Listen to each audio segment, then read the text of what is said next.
দিন শেষে রাত যখন ঘুমাতে যাই তখনই টেনশন কাজ করে যে সকালে ঘুম থেকে উঠে কি নাস্তা বানাবো, আর সবাইকে দুপুরবেলায় কি খেতে দিব বা কি তরকারি রান্না করব, এইটাই কাজ করে মাথায়। আর সকাল হলে তো আরও বেশি টেনশন জাগে যে সকাল হয়ে গেছে, তাড়াতাড়ি উঠতে হবে, নাস্তা বানাতে হবে। এই যে বাসি কাজকর্ম সেরে চলে আসলাম রান্নাঘরে, আর রান্নাঘরে সব কিছু গুছিয়ে নিয়ে আসলাম। আর এখন চিন্তা করতেছি কি করা যায়। এই যে রুটিটা বানাবো, কারণ আমাদের বাসায় সকালবেলা সবাই চায় একটু রুটিটা খেতে, কারণ রুটিটা সবার পছন্দ। রুটিটা খেয়ে সবাই সবার কাজকর্মে, যারা স্কুলে যায়, যারা কাজকর্ম করতে যায় চলে যায়, তার জন্য সবসময় চেষ্টা করি সকালবেলা রুটিটা বানানোর জন্য। এই যে রুটিটা কাইটা গুলে নিলাম, আর রুটির সাথে তো ভাজি লাগবে, ভাজি ছাড়া তো আর রুটি খাওয়া যাবে না, তার জন্য ভাজিটাও করে নিলাম। আর রুটিটা কিন্তু সবাই আমরা চেষ্টা করি সকালবেলা, দুপুরবেলা, রাত্রে এই 3 টাইমের খাবারটা আমরা সবাই চেষ্টা করি একত্রিত খাওয়ার জন্য। এই যে সবাই মিলে সকালের নাস্তাটা করে নিলাম। এখন যে যেখানে যাওয়ার চলে যাচ্ছে। আর এদিক দিয়ে এখন রান্না করব। আজকে কী রান্না করব?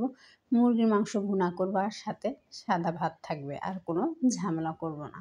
তার জন্য মাংসটা ধুয়ে টুয়ে নিয়ে আসলাম।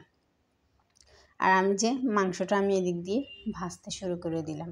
আর আমরা সবসময় লার্কির চুলা রান্না করি। লার্কির চুলা রান্না করতে আমাদের কাছে ভালোই লাগে। অনেকে বলেন যে আপু লার্কির চুলা রান্না করলে কালি হয় না। হ্যাঁ, লার্কির চুলাকে রান্না করলেও তো কালি হবে, কিন্তু একটু সাবধানে থাকতে হবে। যেটা ধরে ওইটাই কালি, স্বাভাবিক। কিন্তু আমরা চেষ্টা করি কালির কোনো কিছু ঘরে, যেখানে আমরা ভাতের পাতিলা, তরকারি পাতিলা রাখি, ওখানে না নেওয়ার জন্য। তার জন্য রান্নার শেষে আমরা কালির পাতিলটা পাল্টায় নতুন পাতিলে ঢেলে তরকারিটা, ভাত ঘরে নিয়ে যাই, তখন আর কোনো কিছুতে কালি লাগে না। এই যে আমার মাংসটাও ভাজা শেষ, এদিক দিয়ে আমি মুরগির মাংসটা কষিয়ে নিব ভালো করে।